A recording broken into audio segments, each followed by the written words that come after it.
millésime, ça peut être ouais, ça peut être différents millésimes, ça peut être différentes propriétés, mais bon voilà.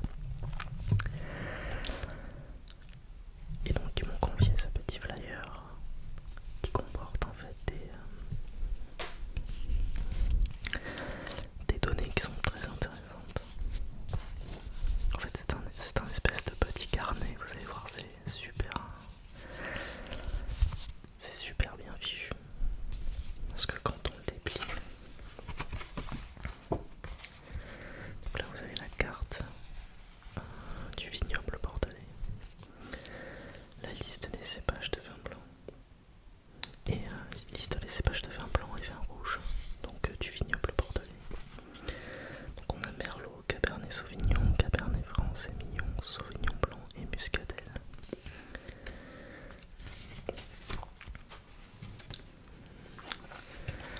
Et ici en fait dans cette partie là, on a le vocabulaire dédié au vin. Donc c'est des mots en fait que l'on utilise pour des adjectifs en fait qu'on utilise en dégustation de vin pour définir le vin. Voilà. Donc avec les petits tips, comment conserver le vin, etc. Très sympa.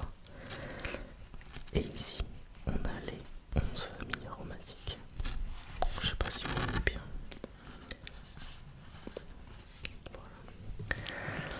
Et moi, c'est ce que je vais vous lire aujourd'hui. Donc, je vais pas tout vous lire, sinon ça prendrait énormément de temps et en fait, ça aurait peu d'intérêt. Peut-être que dans une autre vidéo, j'aborderai un autre angle, peut-être. Mais là, je voulais vraiment vous apprendre le vocabulaire en fait quand quelqu'un dit typiquement que le vin est épicé. Un vin qui est épicé en fait c'est un vin qui a des arômes de poivre, de réglisse et d'épices. Voilà, grosso modo. C'est un exemple. À savoir que, mis à part les grands sommeliers, pas les grands œnologues, on utilise quand même très rarement l'ensemble du vocabulaire parce que la plupart du temps les gens savent pas trop ce que ça veut dire. Il y a quand même des subtilités à connaître.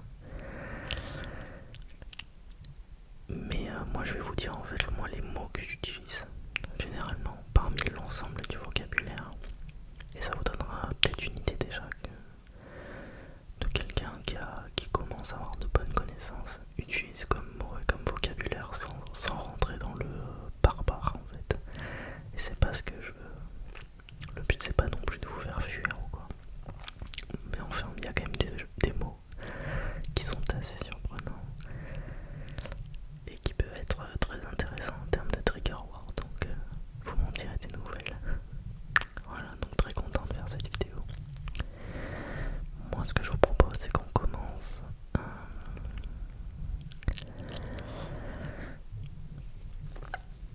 par les 11 familles aromatiques. Voilà, donc qu'est-ce que les familles aromatiques en fait? Ça va être les termes que l'on va utiliser pour désigner un ensemble en fait d'arômes. Donc une famille aromatique. Exemple, le fruité qui est dans la liste. Raisin, fruits secs, confiture. Le végétal, sous-bois, poivron, herbe. Voilà, vous avez compris. Alors donc c'est parti. Donc alors un vin qui est animal.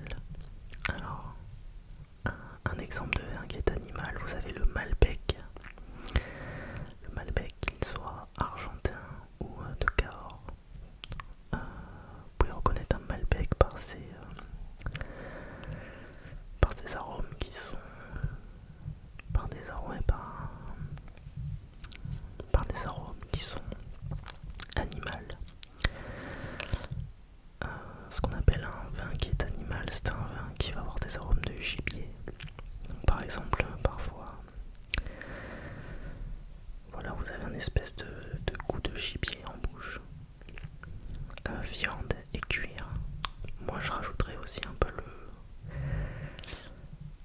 qui est un peu sang aussi.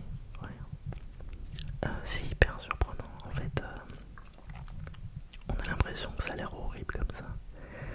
Mais la vérité, c'est que ce sont souvent des arômes secondaires ou tertiaires. Un vin qui est animal, c'est souvent des arômes secondaires ou tertiaires. Et donc le fruit va quand même primer en général. Mais donc vous n'aurez pas l'impression de boire du sang si vous voulez. C'est impossible. Attention, attention. Donc animal, je l'utilise pour être honnête, ouais. Pas très souvent, mais ça m'arrive.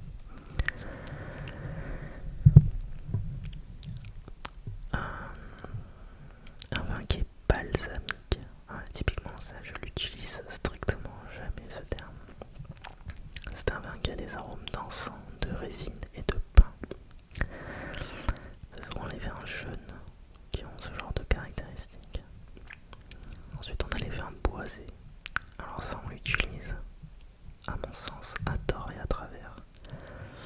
Dès qu'il y a un vin qui est marqué par l'élevage, donc avec des arômes de sous-bois, etc., on dit qu'il est boisé, mais c'est pas forcément le cas en fait.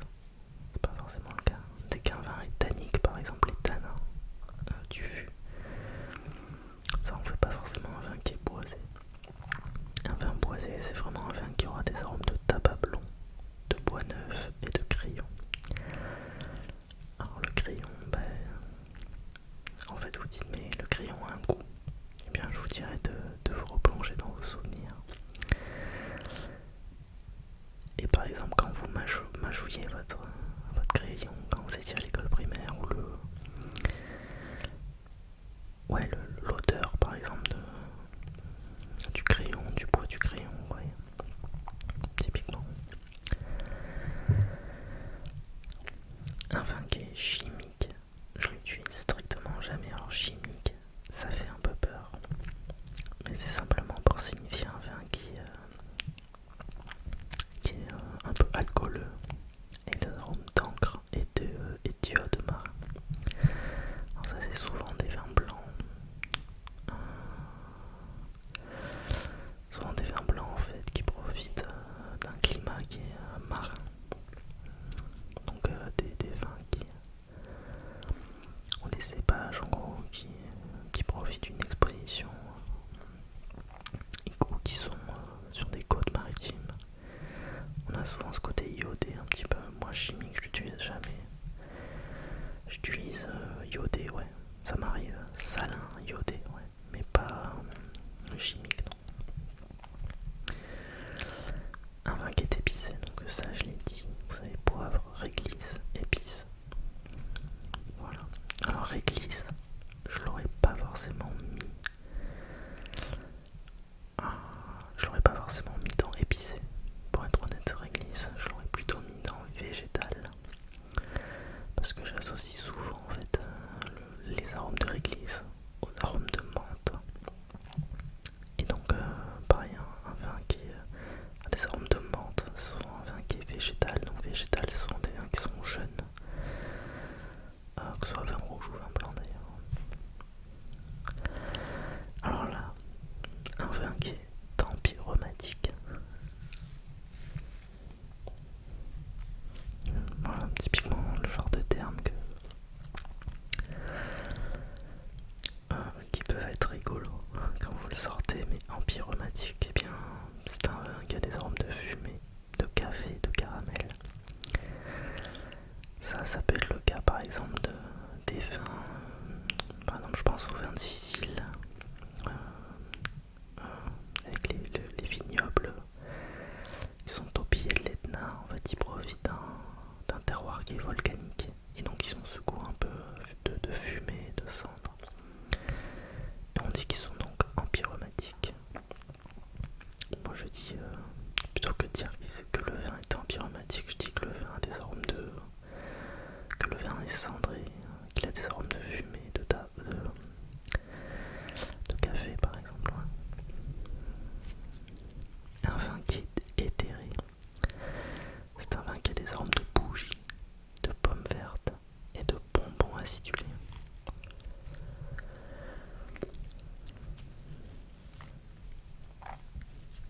assez rigolo parce que le côté éthéré d'un vin, je l'associe souvent à la volatilité du vin. Donc il y a des acides volatiles qui libèrent en fait des espèces d'arômes de savon et de bonbons acidulés, donc et de pommes vertes. Et donc comme le côté brett d'un vin, donc brett, quand on dit qu'un vin est brett, c'est pas dans la liste, mais c'est un vin dont l'élevage en fait a profité ou non, dans le sens où ça peut être un choix du vigneron ou non, qui contient une bactérie. Et donc en fait on a vraiment des arômes de foin et de ferme. Donc ça peut être un choix ou non du vigneron, comme le côté éthéré, le fait qu'il soit volatile ou non, ça peut être un choix. La plupart du temps non, c'est pas le cas, c'est pas un choix. Parce que c'est pas très agréable et c'est souvent des arômes qui sont prédominants et donc qui viennent cacher et gâcher toute la palette aromatique d'un vin. Quand vous avez des arômes de savon de Marseille, un petit peu de bonbons acidulés, de pommes vertes, ça dépend. En fait, ça dépend vraiment. Il y a des masterclass par exemple qui contiennent des arômes de ce genre, mais la plupart du temps, c'est pas fait exprès. Et c'est dû à différents facteurs comme je dirais peut-être la maturité, la maturité technologique du vin. Ça concerne surtout les vins blancs. Le fait qu'ils soient trop acidulés, peut-être, je sais pas. Voilà. Ensuite, on a le côté floral. Donc là, le floral, vous avez le miel, fleurs séchées et fleurs fraîches. Donc c'est très simple. Il y a des vins qui ont des arômes de jasmin par exemple, de rose. Voilà, donc ça c'est le côté floral, jasmin, orchidée, enfin voilà, le floral en fait. Je pense que c'est... Ouais, je m'avance pas trop pour dire quand même que le floral, la famille aromatique florale comporte une quantité astronomique d'arômes différents, puisque il y a énormément de fleurs en fait. C'est bête à dire, mais il y a énormément de fleurs en fait, donc ça peut être très très complexe. Et donc c'est pour ça que souvent quand on dit qu'un vin est floral, on vient souvent apporter en fait un complément descriptif. On dit pas seulement qu'il est floral, parce que typiquement entre un vin qui a des arômes de sauge, j'en sais rien, ou de menthe par exemple, eh bien ça n'a rien à voir avec la rose ou le jasmin, vous voyez ce que je veux dire, et pourtant ce sont des vins floraux. Voilà. Le côté floral est surtout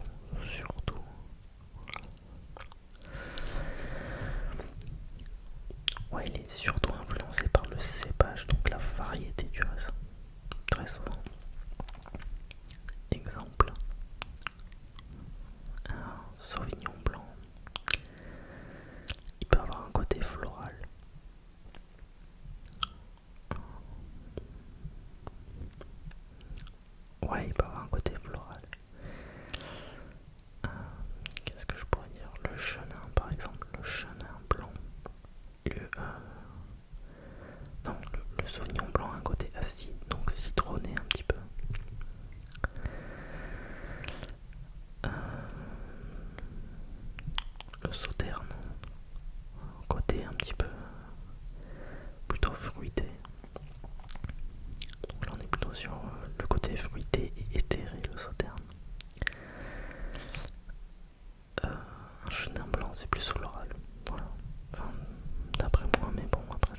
minéral que j'utilise très souvent parce que c'est hyper caractéristique.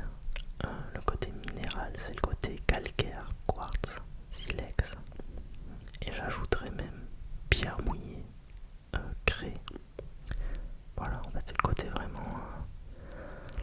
ouais, pierre mouillée en fait. Que vous pouvez avoir dans certains vins blancs qui sont extrêmement frais et qui ont été dont les cépages ont profité en fait d'un terroir souvent argilo-calcaire, ouais. Et donc ça a ces caractéristiques un petit peu donc minérales, et en fait ça apporte une fraîcheur au vin qui est saisissante parfois. Et les vins minéraux, ce sont mes vins préférés pour être honnête, sans aucune hésitation. Les vins minéraux sont mes préférés. Et donc c'est souvent corrélé à l'acidité du vin, parce que c'est synonyme de fraîcheur. Donc voilà. Et donc végétal, donc tout ce qui est sous-bois, poivron, herbe.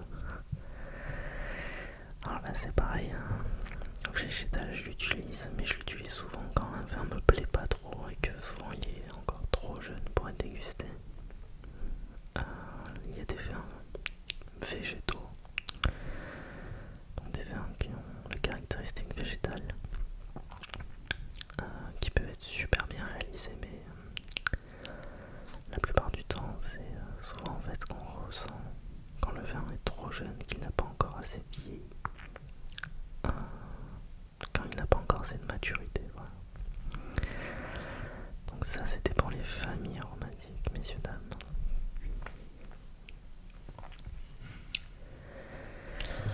On va passer maintenant aux termes qu'on utilise de manière générale.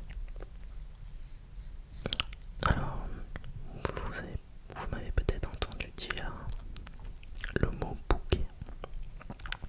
Par exemple, il y a un bouquet qui est très riche, par exemple. Eh bien, ça signifie un ensemble, l'ensemble des caractéristiques aromatiques d'un vin acquis par le vieillissement qui s'exprime à la longue. Voilà. Le caractère, notion qui renvoie au terroir, aux cépages utilisés, ou encore la vinification d'un vin. Donc vous voyez, le caractère c'est très général. Parce que ça, il y a un rapport avec la région, avec le terroir, avec le cépage et aussi la vinification. La vinification, si vous voulez, c'est la cuve, les barriques, le vieillissement en fût, voilà. C'est ça la vinification. Donc c'est énormément de choses. Donc dire qu'un vin a du caractère, c'est un peu générique, je trouve. La plupart du temps, c'est assez générique.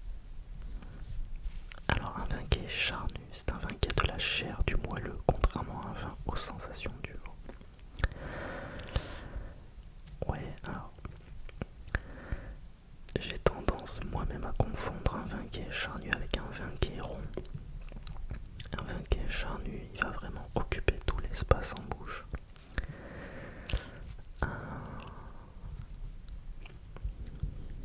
Donc qui est vraiment voilà, qui est gros, qui est grossissant en fait.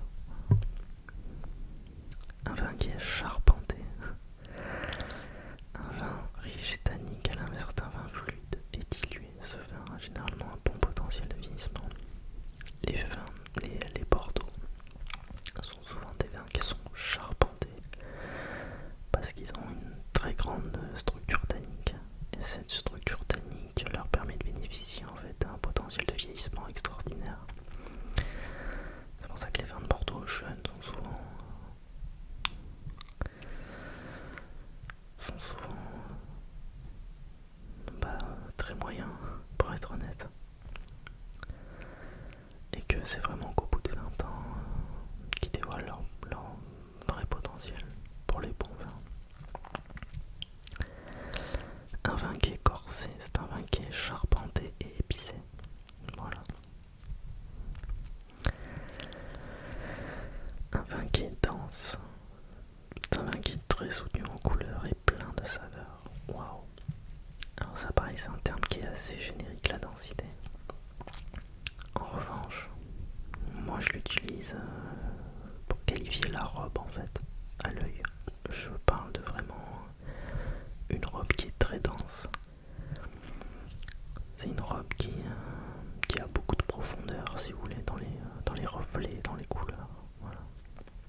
fraîcheur, il y a la fraîcheur en termes de température et il y a la fraîcheur aromatique.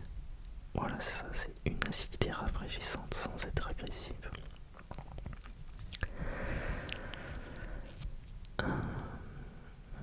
Et donc, quand vous dites qu'un vin est frais, souvent on en revient aux familles aromatiques. Donc, quand vous dites qu'il est frais, c'est souvent très positif.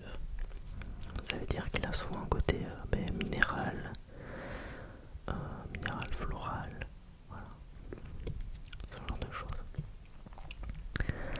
Un vin qui est gras, c'est un vin qui est onctueux et peu acide. Alors,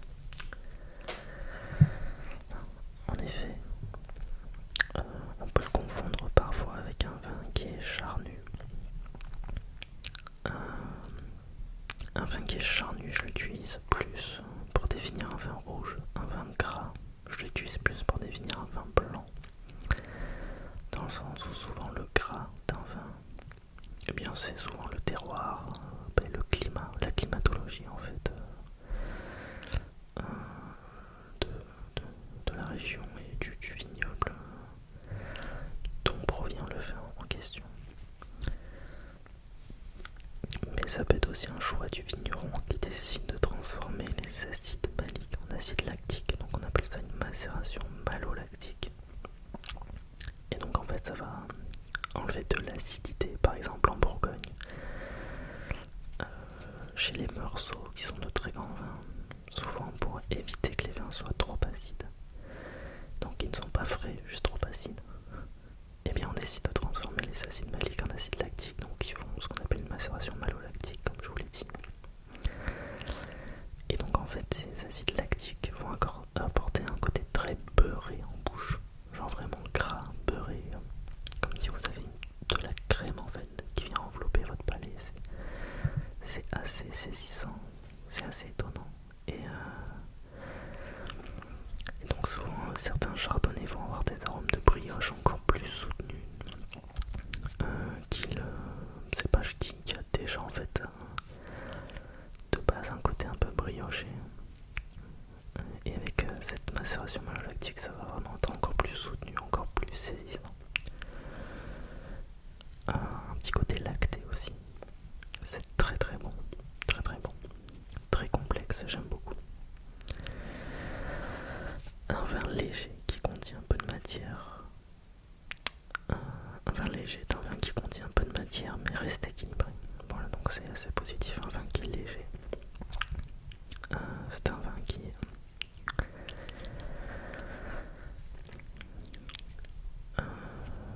c'est un vin qui est accessible, tout simplement je dirais. Un vin long en bouche, c'est un vin dont les arômes laissent en bouche une impression plaisante et persistante après la dégustation. Donc là, je peux pas mieux expliquer ce qui est dit honnêtement dans cette définition. Un vin qui est long en bouche, ouais, c'est souvent en fait des arômes, souvent un vin qui contient des arômes qui sont persistants. Et donc c'est souvent synonyme de vin fin et de vins qui sont très qualitatifs et profonds. Donc ouais, je suis désolé, je fais que me gratter l'œil parce que j'ai une poussière dans l'œil, c'est assez... Je pense que c'est bon. Alors vin moelleux. Donc, je pense que moelleux, vous l'avez tous. Si vous l'avez pas, voilà. C'est un vin blanc sucré de Bordeaux, moins qu'un liquoreux. Attention, un sauterne par exemple, c'est un vin liquoreux. La différence entre moelleux et liquoreux, c'est la quantité de sucre. C'est le nombre de grammes de sucre par litre. Et donc un vin liquoreux aura plus de sucre qu'un vin moelleux. Les sauternes sont des vins liquoreux. Un Jurançon, un Montbazillac, si je m'avance pas trop, sont des vins qui sont moelleux, donc ils contiennent moins de sucre. Mais vraiment c'est pas de la sucre, ouais, si, c'est la sucrosité, mais vraiment du sucre. Voilà.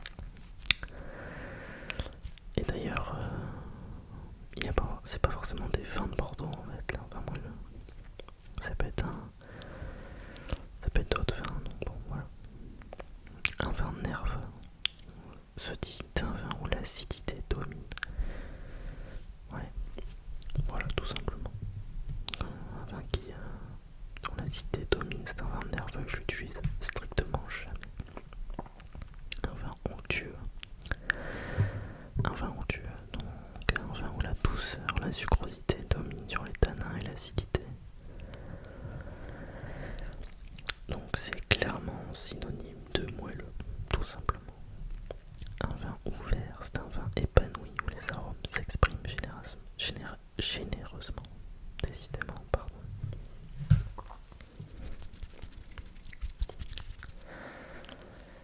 Alors, un vin ouvert. A contrario, vous avez les vins qui sont fermés. Et généralement, c'est soit parce qu'ils sont trop jeunes, ou soit parce qu'ils n'ont pas pris assez l'oxygène avant d'être dégustés. Et donc, si vous avez bien suivi les cours que j'ai donnés dans les précédentes vidéos, il faut donc carafer le vin, le mettre en carafe ou l'épauler, donc l'ouvrir, verser un petit peu dans le verre pour que l'oxygène puisse pénétrer à l'intérieur de la bouteille. Donc un vin qui est fermé en général, c'est un vin qui a une grosse structure tannique ou un vin corsé et donc ils ont souvent besoin d'être carafés. À l'inverse des vins vieux qui eux ont plutôt besoin d'être décantés. Donc le principe est le même, on met dans une carafe, sauf que décanter, vous devez boire immédiatement le vin après, dans le sens où quand vous décantez, c'est uniquement pour séparer le vin du dépôt. En effet, les vins vieux ont du dépôt au fond de la bouteille. Mais la plupart des gens pensent que l'on carafe, genre qu'il faut laisser aérer un vin vieux, mais c'est strictement faux. Enfin, la grande majorité des cas. C'est souvent des vins jeunes qu'on décide de carafer, c'est eux qui ont besoin d'oxygène. Parce qu'ils ont souvent une grosse structure tannique et donc et beaucoup de corps, et donc on va essayer de vraiment apporter de l'oxygène en fait pour qu'ils puissent s'ouvrir. Voilà. Donc je mets fin au mythe. Donc on ne carafe pas des vins vieux en fait, on les décante uniquement dans le but de séparer le dépôt du vin. Mais ne laissez pas 2 ou 3 heures. En fait ça dépend des vins, mais la plupart du temps. Je sais qu'il y en a qui vont prendre au mot, ça m'est déjà arrivé, mais la plupart du temps, quand on décante un vin qui a vieilli, donc il y a 20 ans, 30 ans, il supportera beaucoup moins l'oxygène. Donc il faut le boire immédiatement avant l'oxydation. Enfin voilà. Donc un vin qui est puissant signifie le caractère d'un vin qui est à la fois plein, corsé, généreux et d'un riche bouquet. Donc un vin qui est puissant, c'est pareil, ça veut tout et rien dire, je le dis jamais, puissant. Puissant, c'est... Ouais, ça veut tellement tout et rien dire que bon... Un vin qui est robuste, c'est un vin qui est vigoureux, solide avec des tannes. Donc vous voyez, il y a quand même énormément de mots qui se rapprochent et de synonymes. Choisissez celui qui vous plaît le plus. Un vin qui est rond, c'est sans dureté au palais, souple, peu tannique et peu acide, bien équilibré. Donc c'est un bon vin. Un vin qui est souple, donc c'est un vin coulant dans lequel le moelleux l'emporte sur l'astringent. Voilà. Le mot dans lequel le moelleux l'emporte sur l'astringent. Un vin qui est coulant, ouais. Effectivement. Un vin velouté. Donc c'est un vin qui est peu acide et qui est dominé par une impression de moelleux. Mais ça veut pas dire qu'il est moelleux. Donc vous voyez. Donc on dit en fait le côté velouté. Souvent les gens disent qu'il est fruité. C'est-à-dire quand le vin est pas moelleux, que c'est un vin blanc, les gens disent qu'il est fruité. Quand signifiant un vin blanc qui est peu acide. En vérité, il est surtout velouté. Voilà. Et en fait,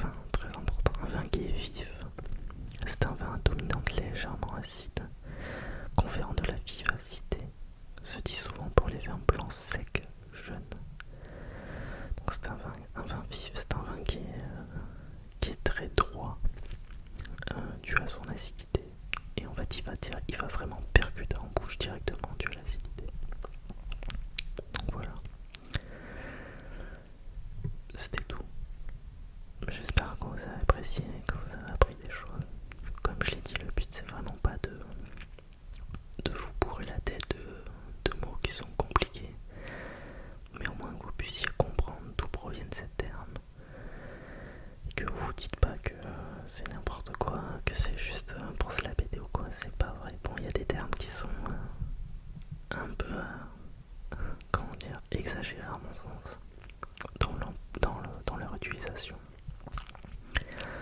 Mais vous pouvez piocher déjà